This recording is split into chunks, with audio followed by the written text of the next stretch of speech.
नमस्कार। शुरू करते हैं ऑब्जेक्टिव क्वेश्चन का सिलसिला। सारे के सारे क्वेश्चन रहने वाले हैं सौरमंडल चैप्टर से। ठीक, सौरमंडल टॉपिक से देख लेते हैं। पहला क्वेश्चन क्या है? पहला क्वेश्चन कह रहा है निम्नलिखित में से कौन सौरमंडल का भाग नहीं है? ऑप्शन नंबर ए है क्षुद्र ग्रह, ऑप्शन नंबर बी धूमकेतु, ऑप्शन नंबर सी ग्रह और ऑप्शन नंबर डी निहारिका। ठीक, तो इसका आंसर हो जाएगा, सही answer option number D Niharika.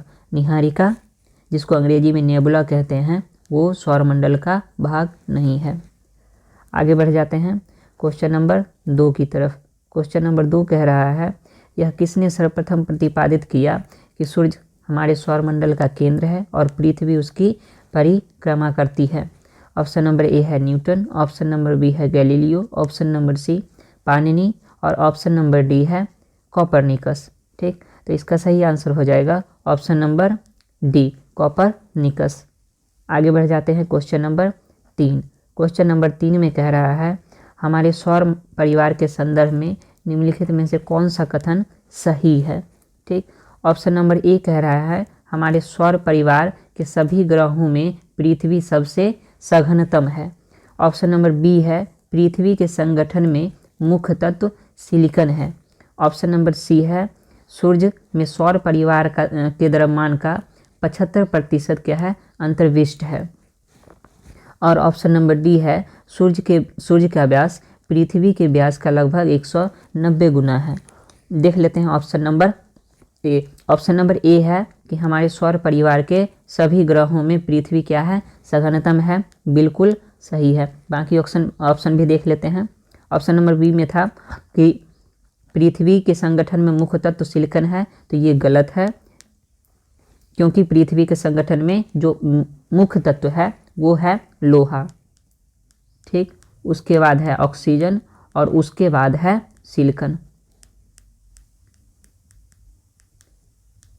ठीक, तो ये है ऑप्शन नंबर सी है कि सूर्य में सौर परिवार के द्रव्यमान का लगभग 75% क्या है? अंतर्विष्ट है।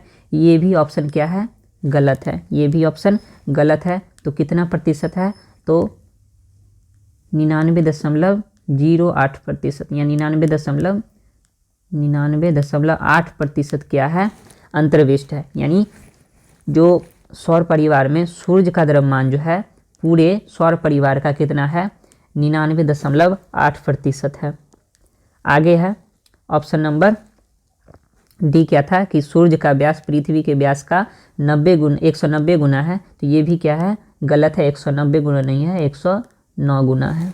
ठीक, तो हमारा सही आंसर कौन हो जाएगा? ऑप्शन नंबर ए, हमारे सौर परिवार के सभी ग्रहों में पृथ्वी क्या है? सघनतम है। आगे बढ़ जाते हैं क्वेश्चन नंबर 4। क्वेश्चन नंबर 4 क्या कह रहा है कि सूर्य से दूरी के क्रम में निम्नलिखित में से कौन से दो ग्रह मंगल और यूरेनस के बीच में आते हैं? तो ग्रहों का क्रम क्या है दूरी के अनुसार? सबसे पहले नंबर पे आता है बुध, उसके बाद आता है शुक्र, शुक्र के बाद पृथ्वी, पृथ्वी के बाद मंगल, मंगल के बाद बृहस्पति, बृहस्पति के बाद शनि और शनि के बाद आता है अरुण यानी कि यूरेनस और उसके बाद आता है वरुण यानी कि नेपच्यून। ठीक, तो यहाँ पे पूछ रहा है कि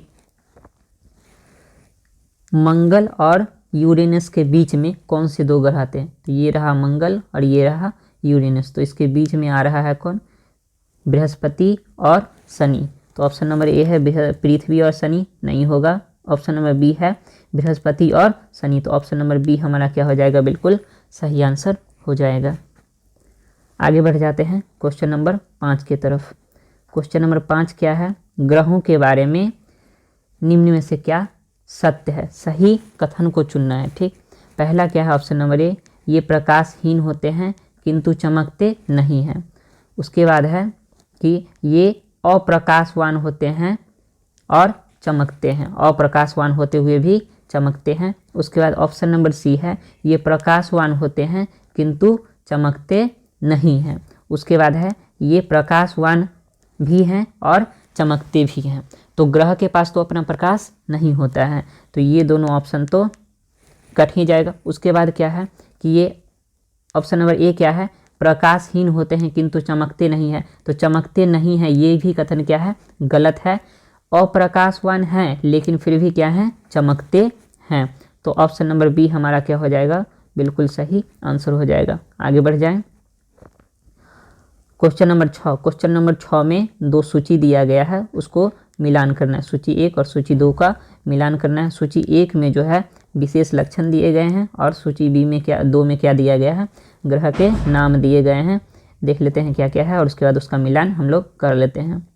पहला क्या है कि सौरमंडल का लाल ग्रह किसको कहा जाता है, तो मंगल को कहा जाता है। लाल ग्रह किसको कहा जाता है, मंगल को। उसके बाद सौरमंडल का सबसे बड़ा ग्रह किसको कहा जाता है, बृहस्पति को कहा जाता है। उसके बाद सौरमंडल में सूर्य से दूरी के अनुसार जो है दूसरे स्थान पे कौन सा ग्रह है, तो शुक्र है। और सूर्य से जो है सबसे निकटतम ग्रह कौन है, तो बुध है। इस तरीके से हमारा क्या ऑप्शन आंसर हो जाना चाहिए, बी का, यानी कि 1 का हो जाएगा 4, बी का क्या है 3 है, और उसके बाद क्या है 2 है, और उसके बाद क्या है 1 है। तो 4, 3, 2 और 1 देख लेते हैं किसका है, 4, 3, 2 और 1। तो 4, 3, 2 और 1, तो ऑप्शन नंबर डी हमारा क्या हो जाएगा, बिल्कुल सही आंसर हो जाएगा। आगे बढ़ जाते हैं। आगे है क्वेश्चन नंबर 7। क्वेश्चन नंबर 7 कह रहा है निम्नलिखित को आकार के अनुसार घटते क्रम में लगाना है। ठीक, घटते क्रम में क्या करना है, व्यवस्थित करना है। तो देख लेते हैं। यहाँ सबसे बड़ा ग्रह कौन हो जाएगा, बृहस्पति हो जाएगा। दूसरे नंबर पे शनि आ जाएगा, तीसरे नंबर पे वरुण आ जाएगा, और चौथे नंबर पे आ जाएगा पृथ्वी। तो क्या हो जाना चाहिए, 1, 4, 2 और 3। 1, 4, 2 और 3 किस में है, 1, 4, 2 और 3। तो ऑप्शन नंबर सी क्या हो जाएगा हमारा, बिल्कुल सही हो जाएगा, 1, 4, 2 और 3। आगे बढ़ जाएं। आगे है क्वेश्चन नंबर 8, सूर्य ग्रहण कब होता है। तो ऑप्शन नंबर ए है चतुर्थांश चंद्रमा के दिन, प्रतिपदा यानी कि न्यू मून के दिन, या फिर अमावस्या के दिन, अमावस्या या अमावस्या जो भी हो। ठीक, और ऑप्शन नंबर सी है कि किसी भी दिन हो जाता है, और ऑप्शन नंबर डी है पूर्णिमा को होता है। तो इसका सही आंसर हो जाएगा हमारा ऑप्शन नंबर बी, क्या, अमावस्या के दिन। ठीक, अमावस्या के दिन क्या होता है, सूर्य ग्रहण होता है। आगे बढ़ जाएं। आगे है सूर्य और पृथ्वी के बीच औसत दूरी कितनी है। सूर्य और पृथ्वी के बीच औसत दूरी कितनी है, तो औसत दूरी हमारा हो जाएगा, यहाँ ऑप्शन नंबर ए देख लेते हैं, 70 × 10⁵ किलोमीटर, 100 × 10⁵ किलोमीटर, 110 × 10⁶ किलोमीटर, और 150 × 10⁶ किलोमीटर। तो इसका सही आंसर हो जाएगा ऑप्शन नंबर डी, या फिर इसके जगह पे 150 मिलियन पूछ देगा, 150 मिलियन भी दे सकता है ऑप्शन में, या फिर 15 करोड़ भी दे सकता है। 150 मिलियन किलोमीटर या फिर 150 करोड़ किलोमीटर। तो अगर इसमें से कुछ भी दे तो हमें यही टिक करना है। ठीक, हमको देखना है 150 रहना चाहिए। ठीक, या फिर कभी कभी ऑप्शन में 149.6 भी दे देता है, 149.6 भी कभी कभी ऑप्शन में दे देता है, तो हमको वो टिक करना है। ठीक, लेकिन यहाँ पे क्या हो जाएगा आंसर, 150.6 किलोमीटर। आगे, पृथ्वी सूर्य के निकटतम दूरी पर कब होती है। ऑप्शन नंबर ए है 4 जनवरी को, ऑप्शन नंबर बी है 4 जुलाई को, ऑप्शन नंबर सी है 3 मार्च को, ऑप्शन नंबर डी है 21 सितंबर को। ठीक, तो इसका सही आंसर हो जाएगा ऑप्शन नंबर ए 4 जनवरी को। इस 4 जनवरी के बदले हमें 3 जनवरी या फिर 5 जनवरी भी ऑप्शन में कभी कभी दे सकता है। मतलब बेसिकली होता ये है कि जो मेन जो रहता है वो तो 3 जनवरी रहता है।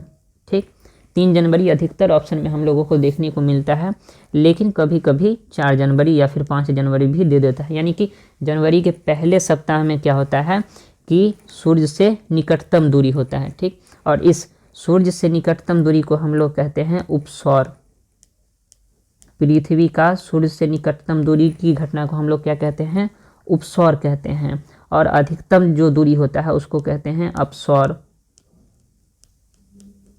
उसको कहते हैं अपसौर। अ से अधिकतम और अ से अपसौर याद रखेंगे तो हो जाएगा। अच्छा, ये तो 3 जनवरी हुआ, ठीक, ये 3 जनवरी हुआ और ये होता है 4 जुलाई के दिन, 4 जुलाई के दिन। चीज़ें क्लियर हो गई होंगी। आगे बढ़ जाते हैं। Question number 11।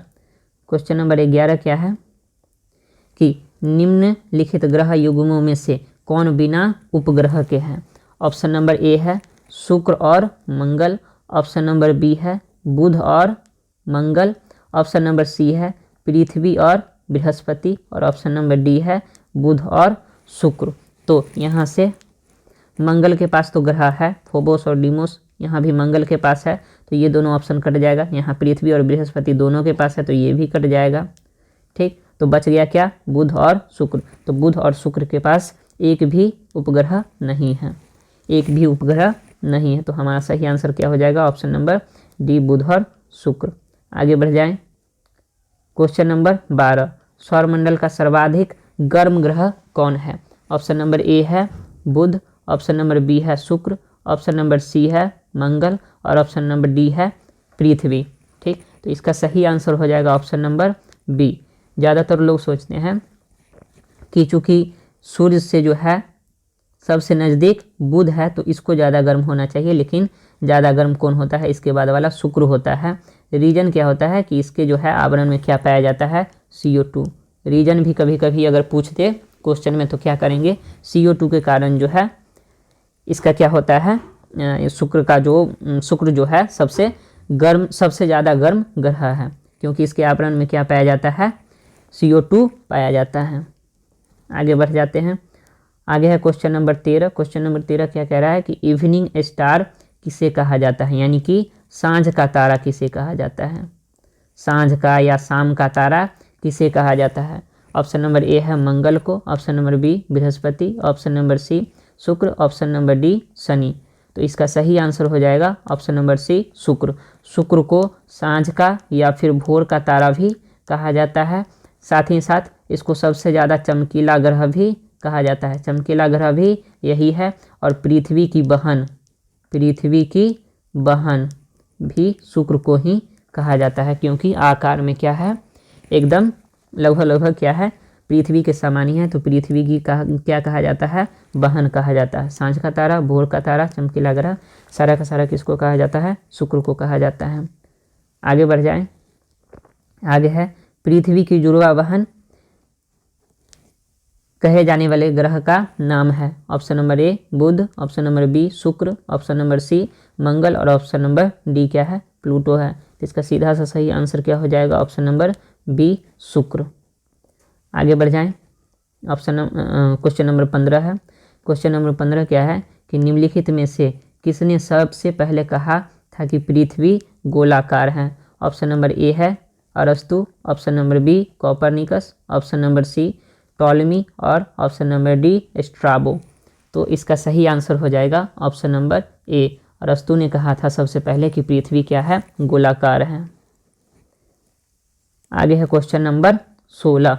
क्वेश्चन नंबर 16 है कि सूर्य का प्रकाश पृथ्वी पर पहुंचता है कितने समय लेता है? 5 मिनट, 6 मिनट, 8 मिनट और 10 मिनट। तो इसका सही आंसर हो जाएगा ऑप्शन नंबर सी 8 मिनट। वैसे एग्जैक्ट जो होता है 8 मिनट और 20 सेकेंड होता है, 20 सेकेंड होता है, लेकिन ऑप्शन में ये दे देता है, ठीक। तो हमारा सही आंसर हो जाएगा ऑप्शन नंबर सी 8 मिनट। आगे बढ़ जाएं। आगे है 17 नंबर क्वेश्चन। 17 नंबर क्वेश्चन क्या कह रहा है कि निम्नलिखित में से कौन सा एक तारा पृथ्वी के सर्वाधिक समीप है? कौन सा तारा पृथ्वी के क्या है? सर्वाधिक समीप है। ध्रुव तारा, अल्फा सेंटोरी, सूर्य और लुब्धक। कौन सा हो जाएगा इसका सही आंसर? इसका सही आंसर हो जाएगा सी। इसका सही आंसर हो जाएगा ऑप्शन नंबर सी, यानी कि सूर्य। आगे बढ़ जाएं। Question number 18। क्वेश्चन नंबर 18 क्या कह रहा है कि पृथ्वी को सूर्य की परिक्रमा करने में कितना समय लगता है। ऑप्शन नंबर ए है 365, ऑप्शन नंबर 365 दिन, ऑप्शन नंबर बी है 365.25 दिन, ऑप्शन नंबर सी है 365.50 दिन और ऑप्शन नंबर डी है क्या 365.75 दिन। तो इसका सही आंसर हो जाएगा ऑप्शन नंबर बी 365.25 दिन। अच्छा हाँ, यहाँ पे जो बोल्ड होके दिख रहा है तो ऐसा नहीं है कि ये आंसर हो जाएगा, ये टाइपिंग करते वक्त थोड़ा सा मिस्टेक हो गया है। तो इसका सही आंसर हो जाएगा ऑप्शन नंबर बी 365.25 दिन। आगे बढ़ जाएं, क्वेश्चन नंबर 19। क्वेश्चन नंबर 19 क्या है कि जब दिन और रात की अवधि बराबर होती है तब सूर्य की किरणें पड़ती है। ठीक, जब दिन और रात की अवधि बराबर होती है तब सूर्य की किरणें पड़ती है। ऑप्शन नंबर ए है उत्तरी ध्रुव पर, ऑप्शन बी भूमध्य रेखा पर, ऑप्शन सी दक्षिणी ध्रुव पर और ऑप्शन डी है कर्क रेखा पर।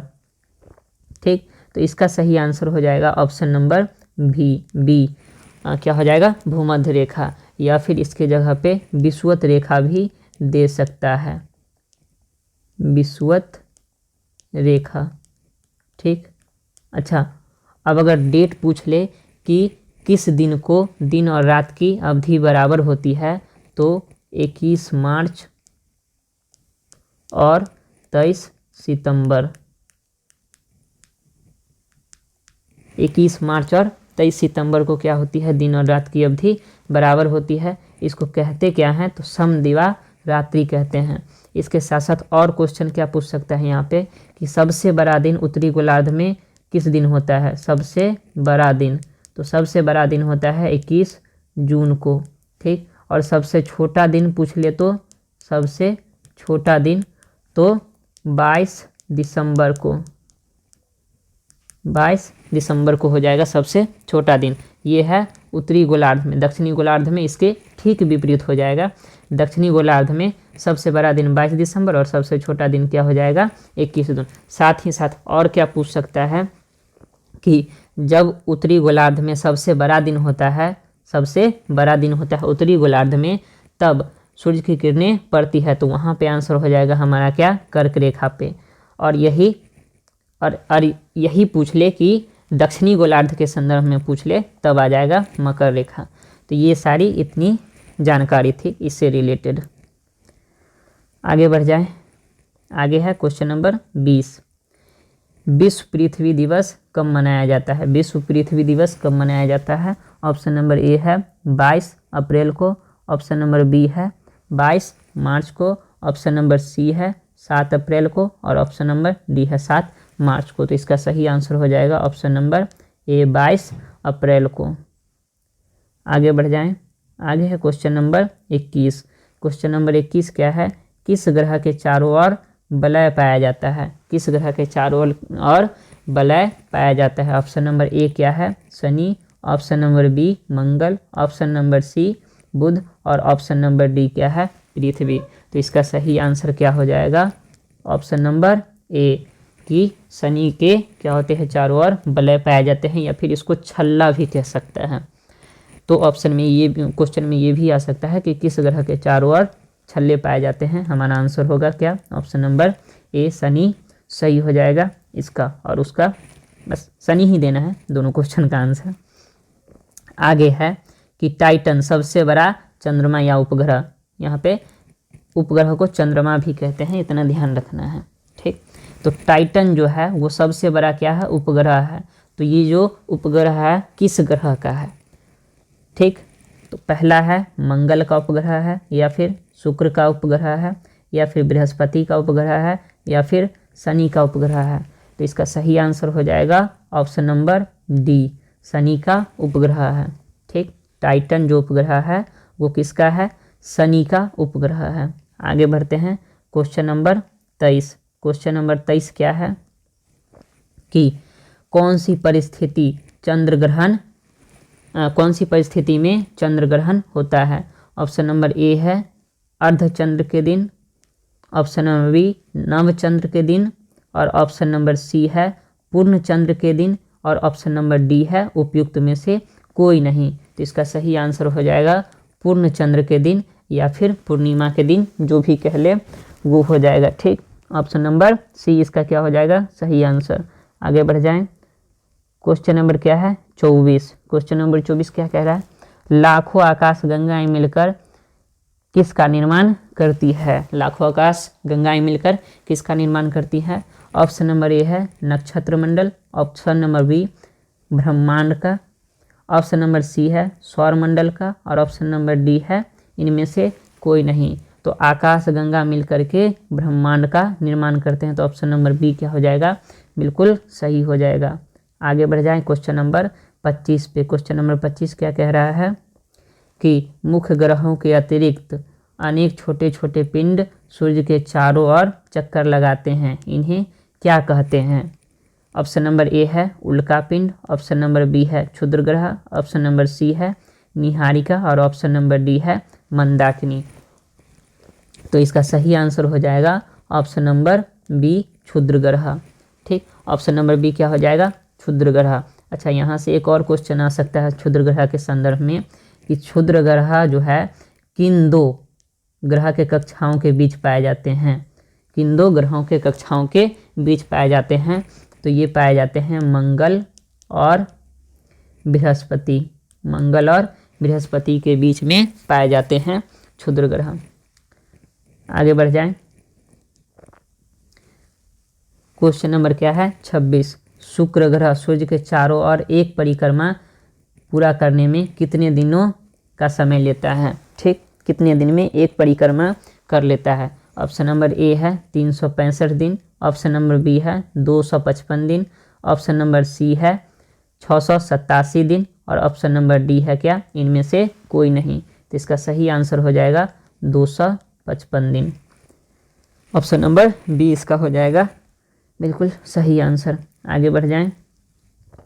आगे है क्वेश्चन नंबर 27 कह रहा है कृत्रिम पिंड कौन होते हैं। तो मानव निर्मित उपग्रह होते हैं, या फिर ग्रह होते हैं, या फिर उल्का पिंड होते हैं, या फिर उल्काएं होती है। तो इसका सही आंसर हो जाएगा ऑप्शन नंबर ए मानव निर्मित उपग्रह क्या होते हैं कृत्रिम पिंड होते हैं। आगे बढ़ जाएं। आगे है क्वेश्चन नंबर 28। क्वेश्चन नंबर 28 क्या है, हम हमेशा चंद्रमा के एक ही भाग को देख पाते हैं क्योंकि। ऑप्शन नंबर ए है चंद्रमा का अपनी धुरी पर तथा पृथ्वी की परिक्रमा पूरी करने में लगभग समय जो है बराबर लगता है। ठीक, यानी कि अपनी धुरी पर घूर्णन गति करने में और पृथ्वी की परिक्रमा करने में लगभग क्या होता है बराबर समय लगता है। ऑप्शन नंबर बी है चंद्रमा का आकार बहुत बड़ा है, ऑप्शन नंबर सी है चंद्रमा सूर्य के प्रकाश से चमकता है, और ऑप्शन नंबर डी है उपरोक्त सभी। तो इसका सही आंसर हो जाएगा ऑप्शन नंबर ए, चूँकि चंद्रमा का जो है घूर्णन काल और परिक्रमण काल क्या है लगभग बराबर है, इसलिए जो है चंद्रमा का एक ही भाग हम लोगों को दिखाई पड़ता है। आगे बढ़ जाते हैं क्वेश्चन नंबर 29। क्वेश्चन नंबर 29 क्या है कि पृथ्वी से चंद्रमा की लगभग दूरी कितनी है। पृथ्वी से चंद्रमा की दूरी पूछ रहा है। ऑप्शन नंबर ए है 2,84,400 किलोमीटर, ऑप्शन नंबर बी है 8,87,500 किलोमीटर, ऑप्शन नंबर सी है 3,84,400 किलोमीटर, और ऑप्शन नंबर डी है क्या इनमें से कोई नहीं। तो इसका सही आंसर हो जाएगा ऑप्शन नंबर सी 3,84,400 किलोमीटर। आगे बढ़ जाएं। Question number 30।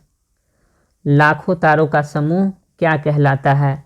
नक्षत्र मंडल कहलाता है, सप्तऋषि कहलाता है, आकाश गंगा कहलाता है, या इनमें से कोई नहीं। तो इसका सही आंसर हो जाएगा क्या आकाश गंगा। ठीक, सही आंसर क्या हो जाएगा आकाश गंगा। ठीक, तो ब्रह्मांड में कई आकाश गंगा हैं, तो हमारा जो सौर मंडल है वो किस आकाश गंगा का भाग है। तो हमारा सौर मंडल मिल्की वे, या फिर इसको हिंदी में कह लेते हैं दुग्ध मेखला। ठीक, तो हमारा सौर मंडल जो है मिल्की वे या फिर दुग्ध मेखला आकाशगंगा का एक भाग है। आगे क्वेश्चन क्या है कि हमारा सौरमंडल भाग है डैश का।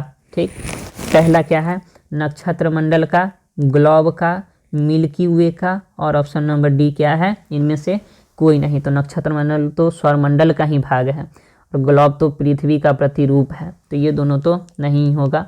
हमारा सही आंसर क्या हो जाएगा, ऑप्शन नंबर सी, मिल्की वे गैलेक्सी का। ठीक, मिल्की वे मिल्की वे आकाशगंगा का। ठीक, आगे बढ़ जाते हैं। आगे है 7 तारों का समूह क्या कहलाता है, स्मॉल बियर, सप्तऋषि, ए और बी में से कोई नहीं, और ए और बी दोनों। तो इसका सही आंसर हो जाएगा ऑप्शन नंबर डी, सप्तऋषि भी होगा और स्मॉल बियर भी होगा, क्योंकि चूँकि बिग बियर का ही एक भाग है क्या, सप्तऋषि। ठीक, बिग बियर। ठीक, तो इसी को क्या कहते हैं, जो सप्तऋषि इसी का भाग है, तो इसको स्मॉल बियर भी कह देते हैं। तो ऑप्शन नंबर डी हमारा क्या होगा, सही आंसर हो जाएगा। चलिए आगे बढ़ जाते हैं। क्वेश्चन नंबर 33 है। क्वेश्चन नंबर 33 क्या कह रहा है कि कृत्रिम उपग्रह का उपयोग किस जानकारी के लिए किया जाता है। ऑप्शन नंबर ए है पृथ्वी पर संचार माध्यम के लिए, ऑप्शन नंबर बी भू संपदा की जानकारी के लिए, ऊपर कर लें थोड़ा, भू संपदा की जानकारी के लिए, ऑप्शन नंबर सी है ब्रह्मांड की जानकारी के लिए, और ऑप्शन डी है उपरोक्त सभी के लिए। तो इसका आंसर हो जाएगा हमारा क्या, ऑप्शन नंबर डी, उपरोक्त सभी के लिए। उपरोक्त सभी के लिए जो है कृत्रिम उपग्रह का क्या किया जाता है, उपयोग किया जाता है। आगे बढ़ जाएं। Question number 34। क्वेश्चन नंबर 34 कह रहा है कि अंतरिक्ष में उपस्थित भारतीय उपग्रह कौन से हैं। तो क्या क्या है, ऑप्शन नंबर ए है इनसेट, ऑप्शन नंबर बी है IRS, और ऑप्शन नंबर सी है एडुसेट, और ऑप्शन नंबर डी है उपरोक्त सभी। तो इसका सही आंसर हो जाएगा उपरोक्त सभी। सभी के सभी जो उपग्रह हैं कृत्रिम उपग्रह वो क्या हैं, भारत के ही हैं।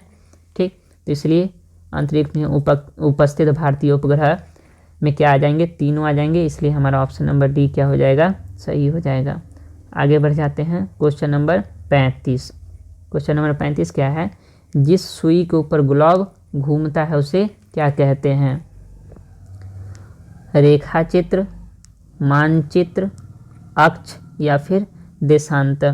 तो इसका सही आंसर हो जाएगा ऑप्शन नंबर सी, अक्ष कहते हैं। आगे बढ़ जाते हैं। Question number 36। क्वेश्चन नंबर 36 कह रहा है किसका अपना प्रकाश नहीं होता है। तो पहला है सूरज, ऑप्शन नंबर बी है तारे, ऑप्शन नंबर सी है चंद्रमा, और ऑप्शन नंबर डी है उपरोक्त सभी। तो सूरज के पास और तारे के पास अपना प्रकाश होता है, चंद्रमा के पास अपना प्रकाश नहीं होता है, इसलिए हमारा सही आंसर क्या हो जाएगा, ऑप्शन नंबर सी हमारा क्या हो जाएगा, बिल्कुल सही आंसर हो जाएगा। आगे बढ़ जाते हैं। Question number 37। क्वेश्चन नंबर 37 है कि पृथ्वी किस दिशा में घूमती है। पृथ्वी किस दिशा में घूमती है, पश्चिम से पूर्व, ऑप्शन बी उत्तर से दक्षिण, ऑप्शन सी पूर्व से पश्चिम, और ऑप्शन डी है दक्षिण से उत्तर। तो इसका सही आंसर हो जाएगा पश्चिम से पूर्व। ठीक, पश्चिम से पूर्व कौन, पृथ्वी की घूमने की दिशा है। ठीक है, इसको और क्या दे सकता है, एंटी क्लॉकवाइज दे सकता है, एंटी क्लॉक वाइज। ठीक है, तो जो सौरमंडल में जितने भी 8 ग्रह हैं, 8 ग्रह में से 2 ग्रह को छोड़ करके बाकी सारे के सारे ग्रह जो हैं पश्चिम से पूर्व ही घूमते हैं। 2 ग्रह कौन कौन है, शुक्र है, ठीक, और दूसरा क्या है, अरुण है। ठीक, ये दोनों जो है क्लॉकवाइज घूमते हैं, यानी कि पूर्व से पश्चिम घूमते हैं, तो इसको भी याद रखिएगा। आगे इतना ही क्वेश्चन है, तो आज के लिए इतना ही क्वेश्चन। अब अगला जो आएगा MCQ का सेट वो आएगा अक्षांश और देशांतर से संबंधित। तो तब तक के लिए इतना ही।